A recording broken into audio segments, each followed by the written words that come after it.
அலைக்கும் வரஹ்மத்துல்லாஹி தஆலா வபரகாத்துஹு. இன்றைக்கு நமது வாழ்க்கையில அதிகமான பிரச்சனைகள் வருது. அல்லாஹு தஆலா பல விதத்திலிருந்து நம்மளை சோதிக்கிறான். ஆனா நிறைய பேருக்கு பொறுமைன்றது இல்லை.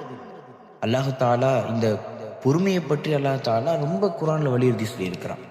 வஸ்தஈனு பிஸ்ஸப்ரி வஸ்ஸலாஹ், பொறுமையை கொண்டும் தொழுகையை கொண்டும் நீங்கள் என்னிடம் உதவி தேடுங்கள் என்பதாக அல்லாஹ் தஆலா குர்ஆனிலே கூறியிருக்கிறான். மேலும் இன்னொரு வசனத்துல வருது, இன்னல்லாஹ மஅஸ் ஸாபிரீன், நிச்சயமா அல்லாஹ் தஆலா பொறுமையாளர்களோடு இருக்கான்.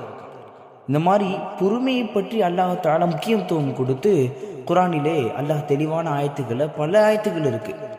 ஆனால் நமக்கு பொறுமை என்பது அறவே கிடையாது. ஒருத்தவர் நம்மளை துன்புறுத்திட்டாருன்னா திரும்பி உடனே நம்ம அதை பழி வாங்கிடணும் அப்படின்ற மைண்டு தான் நமக்கு போதே தவிர, நாம் பொறுமையாக இருந்து அல்லாஹ் கிட்ட உதவி தேடுவோன்ற விஷயம் நமக்கு எட்ட மாட்டேங்குது. ஆக நம்ம வாழ்க்கையில் உள்ள கஷ்டங்களை அல்லாஹ்விடம் ஒப்படைத்து பொறுமையாக இருந்து வெற்றி பெறுவதற்கு அல்லாஹ் தௌஃபீக் செய்வானாக. ஆமீன்.